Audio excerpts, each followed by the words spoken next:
Hello everyone, how are you? Hey, let you know what happened on Alone, episode 7 of season 10. We're 35 days in, folks. This week, 3 episodes, one day after the other they're shown. This is on my TV. So I know I'm a couple episodes behind, I apologize, but now it's finally gonna show on my TV on the channels. Um, let's talk about Mikey. He spent after the windstorm. He went hunting. He caught a red squirrel. He killed it with a bow and arrow. Cooked it up. Ate it. Enjoyed the meal. He loves squirrel meat. He loves cooking meals with different types of ways you can cook meals with squirrel. I guess. Then he's decided to make some wooden fidget toys to take home to his son. He made a wooden spinner, and that was it for his day journey up to 35 days. Melody, she noticed when she started walking to go to this big, huge blueberry. She calls blueberry heaven, where there's a whole bunch of blueberry bushes. She noticed when she started walking, she was getting exhausted and tired. It didn't feel right. So she went back to camp, boiled up some water, added some strips of birch bark into it, added some mushrooms, some berries, and ate the meal, drank the whole bowl of hot water too. The next day, she felt more comfortable. Felt a lot better. She went, finally made her way, got to the blueberry heaven, she calls it, got up a bunch of blueberries. She took one of her winter gloves and stored all the blueberries inside of that, kind of like a pouch. And she took it back to camp with her. So she's going to store them. And she's been storing the blueberries in her sweater. So now her sweater smells like blueberries. She finds out it was cool. She also has to get other thing built for her piles of wood because the windstorm damaged her contraption she made, and she realized she needs a door to her shelter because she said it was freaking cold during that windstorm with no door to the shelter, so she made a door for her shelter. Alan, he checked his gill net, no luck. He went fishing again. He's relying more on fishing than on hunting. He doesn't want to hunt. He just wants to fish. And every time he catches a fish, he goes to quickly pull it back in. Every time the fish comes off the hook or the line breaks.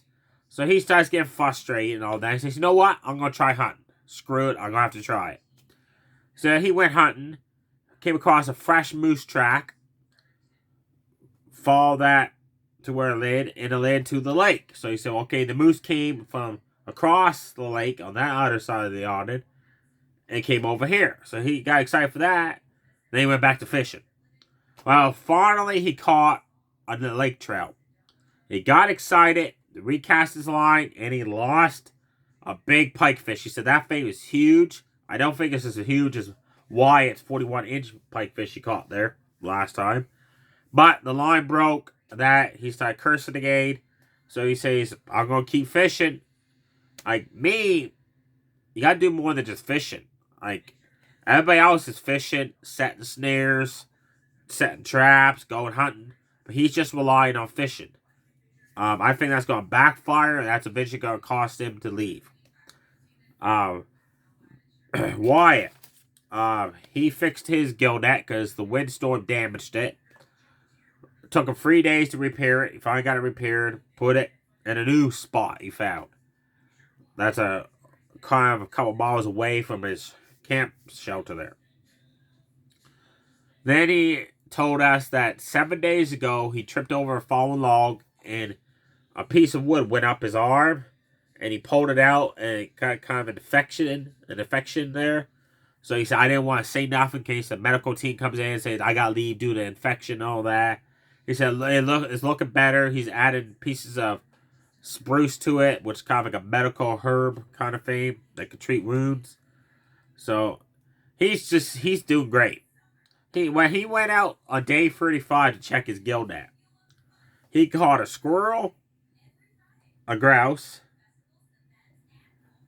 and caught a fish, fishing, and caught another fish in his gill net. So it was right there. And one day, I caught enough meals to last me at least 10 days. So Mikey's doing good. I'm sorry, Wyatt's doing good, not Mikey, Wyatt.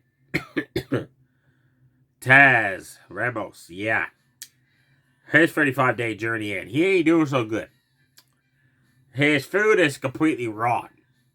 He said, that's my own fault. It said skinning the birds, gutting the fish. I just put it in the box up in the tree, and I just slowly take some pieces of meat down, eating all that. But he said I should have cleaned the birds. I should have cleaned the fish. His entire food supply is left is just completely contaminated with maggots.